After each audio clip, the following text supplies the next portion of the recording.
passion, sering burn out, cari arah, sibuk banget. Hey, make it fun, let it flow. Halo Stockmates, selamat datang di Podcast Flow, Finance Learning, Opportunity, and Wisdom.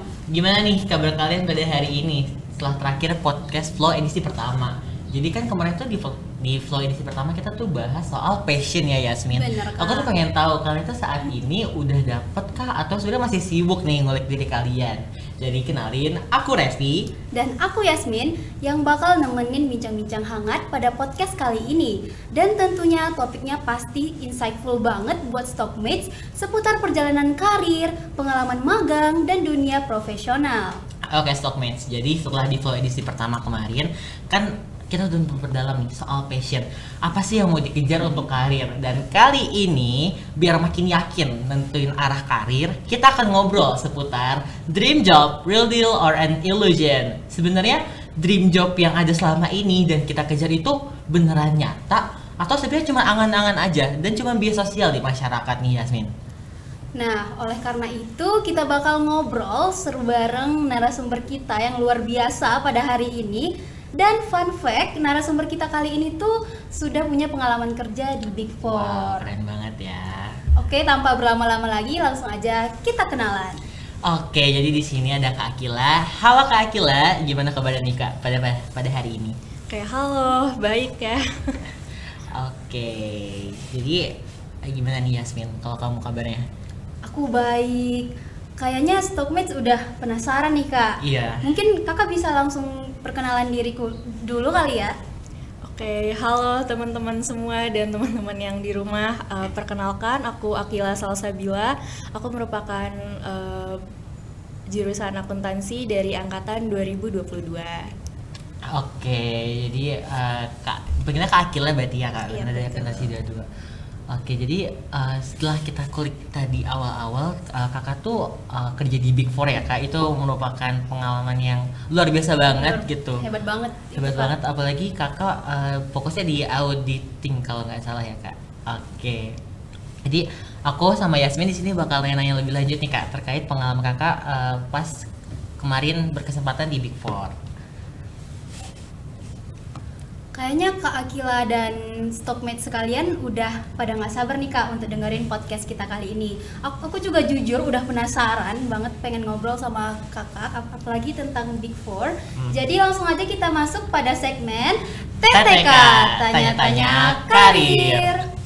Oke Kak, jadi boleh di-spill dikit gak nih Kak, gimana sih perjalanan kakak dulu dan sampai tertarik buat join ke Big Four dengan inisial 3 huruf ini gitu kan? Apa emang kayak Stockmates nih yang dari awal tuh emang lock in banget gitu, pengen aku mau masuk Big Four, atau mungkin sebenarnya kakak tuh baru kepikiran Big Four ini pas di tengah-tengah kuliah gitu, mungkin bisa sedikit jelasin Kak? Oke, kalau aku dulu sebenarnya sebelum masuk akuntansi ya, aku tuh juga belum kenal sama Big Four. Jadi aku baru mengenalnya itu pas setelah masuk akuntansi di semester pertama, banyak bahas soal Big Four, kemudian perusahaan impian lainnya. Itu baru aku mulai tertarik kayak, mungkin aku join ke sini targetku adalah itu gitu. Oke. Tapi sebenarnya pas di awal-awal sendiri kan Big Four sebenarnya percabangannya banyak ya Kak bidangnya. Waktu kakak nentuin cabang yang kakak ini pilih di auditing ya Kak, itu kapan Kak? Aku mulai tertarik dengan auditing tuh semester berapa ya? Sekitar semester 3 kalau nggak salah. Karena aku di semester tersebut tuh baru mulai menempuh audit. Dan kalau aku bandingkan dengan akuntansi, kemudian perpajakan dan rumpun atau mata kuliah yang lainnya, aku merasa kalau mungkin aku bakal cocok nih di audit. Karena kan kalau di audit itu kita mencari mencari bukti-bukti untuk menunjukkan bahwa laporan keuangan itu wajar gitu kan. Aku merasa kayak mungkin aku cocok nih buat cari bukti gitu atau menelusuri histori aku kayaknya cocok gitu. Nah Kak, teman-teman Stockmates pasti pada kepo. Sebenarnya kakak ini tuh kerjanya di Big Four yang mana sih? Boleh dikasih tahu nggak Kak? Oke, kalau aku itu beberapa bulan yang lalu aku berkesempatan bekerja atau menjadi intern ya di Big Four yang 3 huruf oren. Oke, jadi ini inisial aja ya Stockmates. Kira-kira Big Four 3 huruf oren tuh aku yakin Stockmates sudah tahu lah ya sebenarnya apa. Jadi sebenarnya kita keep it secret aja. Oke, for the next topic. Jadi setelah kakak akhirnya menentukan nih kak dream job kakak gitu, terus passion yang kakak ingin kembangin tadinya itu ada nggak sih kak ekspektasi itu terkait nanti pas sudah masuk tuh kira-kira gimana gitu, dan kira-kira pas dijalanin ternyata nggak sama gitu sama ekspektasi kakak itu, nggak sesuai sama ekspektasi kakak. bisa dijelasin kak gimana tuh? Oke, mungkin aku jelasin dari ekspektasi dulu ya. Iya. Kalau ekspektasi buat aku pribadi, ketika aku mau join sesuatu, bisa organisasi atau pekerjaan, yang pertama aku ekspektasikan adalah apa sih ilmu yang bisa aku dapat dari situ. Kalau misalnya ilmu ini nggak sejalan dengan apa yang aku mau, ya ngapain gitu kan, toh ujungnya aku bakal merasa itu sia-sia kalau nggak sejalan. Nah, kalau misalnya di 3 huruf itu, ekspektasiku adalah aku bisa memperoleh ilmu tentang audit, aku bisa memperoleh pengalaman kerja, khususnya terkait lingkungan kerjanya, orang-orang di sana itu bagaimana gitu kan. Kemudian yang ketiga, aku bisa memperoleh benefit. Benefitnya ini dalam bentuk dari segi finansial ataupun dari segi professionalism, yaitu reputation gitu kan. Nah, apakah ekspektasi ini sesuai dengan realitanya? Aku bakal bilang sesuai. Oke. Karena apa ya? Kalau soal ekspektasi ya, itu bisa kita buat sendiri gitu, bisa kita kontrol dengan cara melakukan research ya kan. Oke. Gitu. Kadang tuh di media sosial tuh sering berseliweran kalau kerja di big company itu susah banget nih buat dapetin work life balance. Oh iya, itu slang yang baru banget ya, work life balance gitu. Bener. Nah, kalau dari pendapatnya kakak sendiri nih, gimana nih kak? Pernah nggak sih kakak tuh burn out sampai mempertanyakan, aku ini sebenarnya worth it nggak sih kerja di sini? Iya. Gitu. Oke. Kalau burnout sering ya, jelas sering. Karena ketika kita masuk di perusahaan top tier, itu kita harus sadar, ketika kita terjun, itu pressure-nya bakal tinggi. Jadi high risk, high return gitu kan. Bener. Jadi kita jangan berekspektasi dari sisi benefitnya aja, kita juga berekspektasi dari sisi pressure-nya gitu, ya kan. Nah, apakah itu worth it? Apakah ada work-life balance? Mungkin kalau dari pengalamanku kurang ya, kalau dari sisi work-life balance. Cuman aku bakal tetap bilang itu sesuai ekspektasiku, karena dari awal aku sudah berekspektasi pressure-nya bakal bagaimana, dan aku tahu work-life balance itu bukan sesuatu yang bisa aku peroleh dari perusahaan tersebut. Oke. Jadi sebenarnya ekspektasi sesuai, cuman tetap gak work-life balance gitu ya kak. Berarti emang udah mengekspektasikan kalau misalnya sebenarnya emang gak bakal bisa work-life balance gitu ya ujung-ujungnya, jadi burnout juga gitu ujung-ujungnya. Nah, berarti it depends to ourselves kakak. Iya. Tergantung diri kita sendiri tuh yang mau work life balance atau mengejar benefit di perusahaan itu. Iya, betul. Oke, jadi wah itu luar biasa banget ya dari cara memandang nanti ekspektasi itu harus diatur kayak gimana sedemikian rupa. Jadi sebenarnya aku sangat memperhatikan dari tadi tuh Kak Akila mengatur ekspektasi ini lumayan strategis ya Kak, dari research Dari terus awal ya Kak. Iya, dan bahkan udah ngatur juga ekspektasi, nggak cuman yang terbaik tapi the worst case-nya juga gimana. Nah tadi kakak sempat mention juga kalau misalnya sebenarnya work life balance tuh nggak ke-achieve ya Kak. Nah kalau burnout gitu kakak sendiri pernah ngalamin nggak Kak pas masa-masa itu? Kalau burnout jelas ya ngalamin ya. Karena pressure-nya tinggi. Kalau misalnya di KAP ya udah jelas ya pressure-nya dalam bentuk lemburan gitu kan. Dan kalau misalnya lembur kan waktu istirahat kita bakal berkurang. Jadi ya itu sih ya. Nah kalau pas lagi burnout gitu, aku sama Yasmin sebenarnya lumayan kepo nih Kak. Gimana sih cara ngatasin itu, apalagi ini udah di dunia kerja gitu ya, burnoutnya udah bukan kuliah lagi gitu.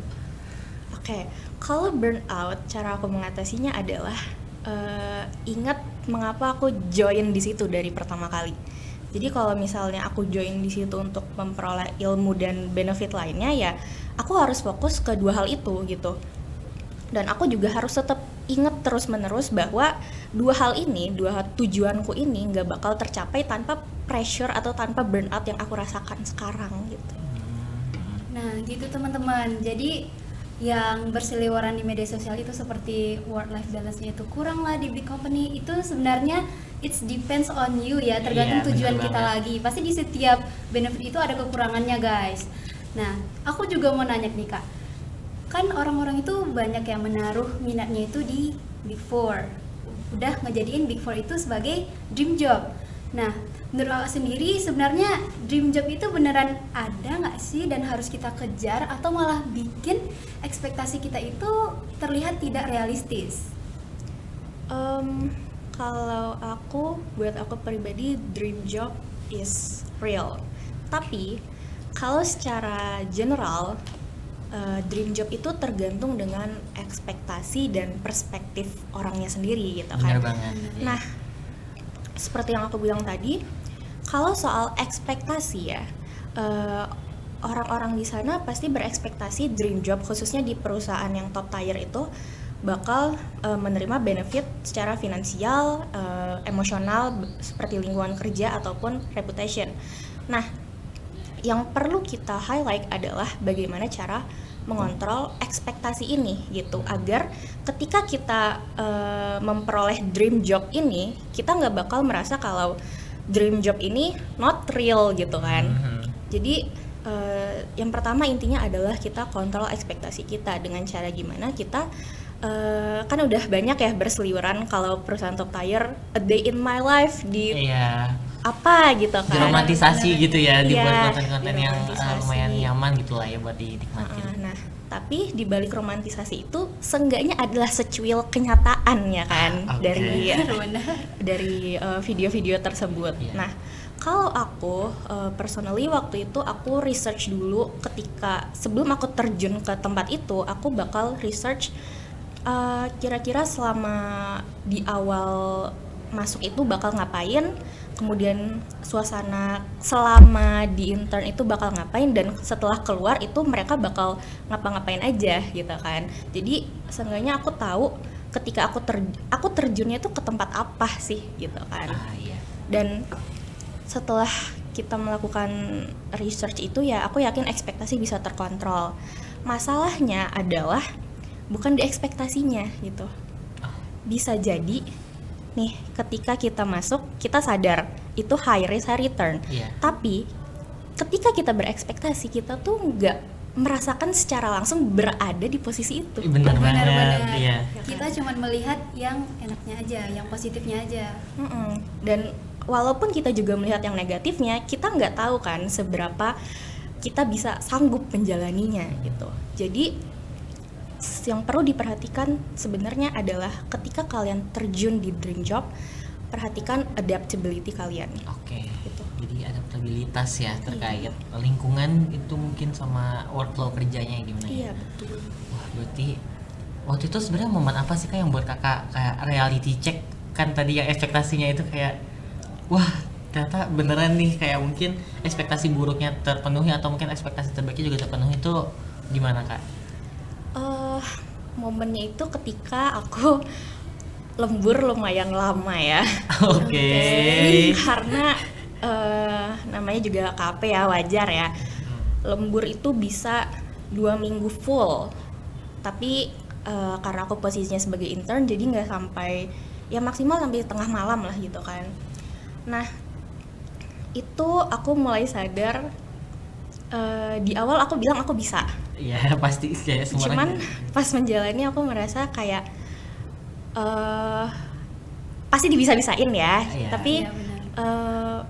mungkin kalau misalnya dijalani terus-menerus aku nggak bakal sanggup gitu. Atau ya sebenarnya tergantung orang-orang sih.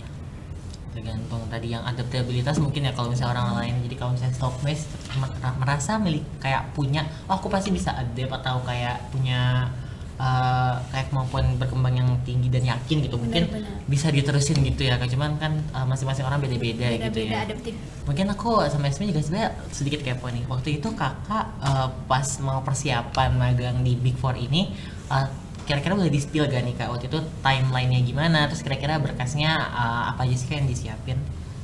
Kayak kalau timelinenya aku gak bisa nyebutin tanggalnya secara konkret ya, karena aku juga kurang ingat. Cuman step pertamanya itu aku email HR-nya, kemudian mungkin dia tertarik, dia reply kan. Nah kemudian setelah dia mereply itu baru dia memberikan hal-hal apa aja sih yang perlu aku jawab, kemudian dokumen apa aja yang perlu aku lengkapi. Nah kalau aku waktu itu perlu melengkapinya itu pertama CV, kedua transkrip dan KTP. Nah setelah melengkapi dokumen itu, kalau di 3 huruf itu pasti banget bakal disuruh daftar ke aplikasinya mereka. Oh jadi ada aplikasinya sendiri ya Kak buat. Setelah teman-teman apply baik dari LinkedIn, kemudian email atau apapun, itu pasti ujungnya bakal mengarah ke aplikasi tersebut. Nah setelah dari aplikasi tersebut baru tuh diundang untuk wawancara dan udah gitu, dapat email keterima atau enggak. Oke. Jadi sebenarnya berarti seleksinya lumayan satset juga ya Kak. Iya. Jadi kalau misalnya teman-teman Stockmates tertarik bisa coba nanti di apply di email, tapi juga mungkin memperhatikan season juga ya. Seasonnya Jadi dan timeline yang disediakan oleh perusahaan tersebut. iya, dan berarti tadi ada website, mungkin bisa dicek nih Stockmates sekarang. Jadi kayak dicari kira-kira websitenya apa, terus nanti Benar. perhatiin karena mungkin timeline akan diupload di situ juga ya Kak. Oke, jadi makasih banget, jadi udah sering-sering session ya. Iya. Jadi sesi TTK-nya tanya-tanya karir bisa kita nyatakan selesai. Selanjutnya itu kita masuk di sesi Dream Card. Oke Kak, jadi aku izin jelasin sedikit nih. Jadi sebenarnya sebelum flow edisi 2 ini kita mulai, kita tuh sempat lempar kuesioner di story KSPM FEBUB. di inboxnya Instagram KSPM FEBUB. Bener banget, jadi itu tuh sengaja kita drop. Jadi buat Stockmates yang mau nitip pertanyaan nih atau kayak bertanya-tanya lebih lanjut terkait topik yang nanti akan kita bahas, itu ditampung dan kita sajikan dalam Dream Card ini guys. Dalam bentuk kartu.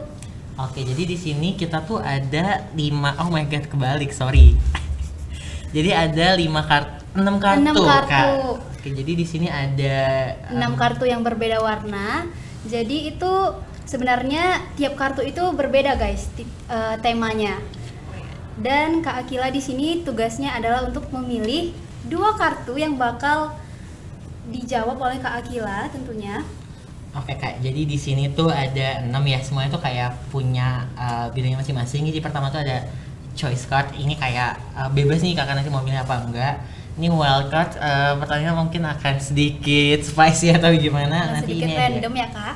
burnout card. Burnout card. Tentu yang terkait burnout mungkin ya, nanti kita lihat aja. Terus ada reality card ya, mungkin reality check juga. Terus ada growth card yang mempertanyakan tentang perkembangan gitu. Terus juga ada challenge card. Oke, jadi bisa nih kakak coba pikir-pikir dulu kira-kira mau ngambil yang mana dulu nih kak buat kita open pertanyaannya.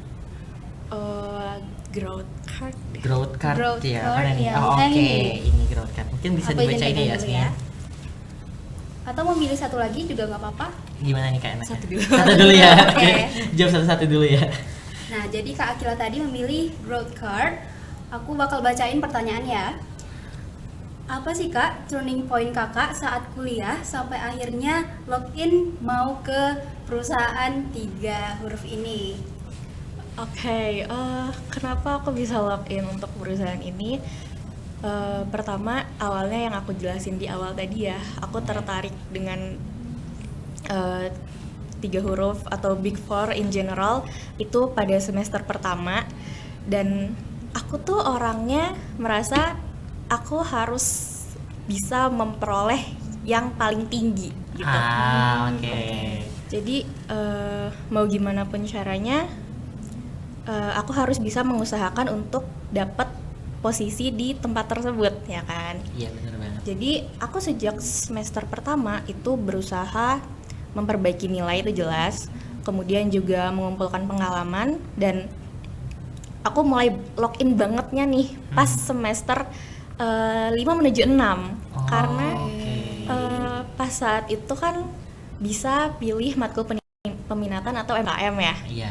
Dan aku merasa ini adalah kesempatan untuk aku mencoba di tempat tersebut. Karena yang orang-orang pikirin kan biasanya sebelum kita lulus kita tuh belum bisa kerja atau magang gitu kan. Iya.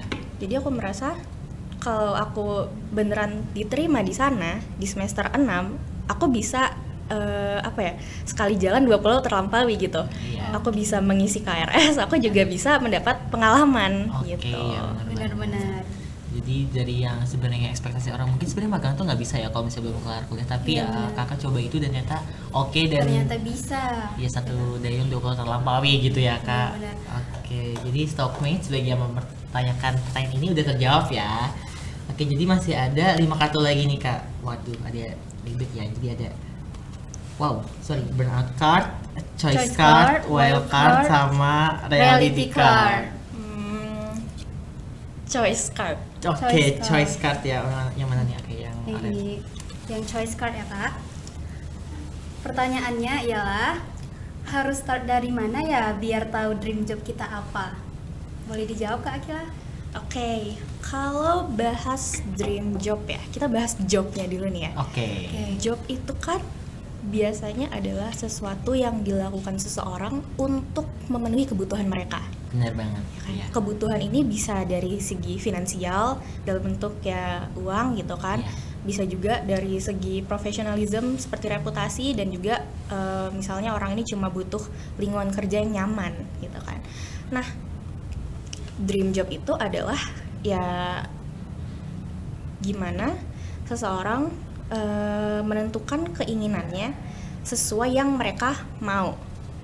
Nah, masalahnya adalah ketika mereka menentukan dream job ini, mereka tuh cuma menentukan berdasarkan apa yang mereka mau aja, tapi mereka nggak tahu yang mereka mau ini mereka butuh atau enggak.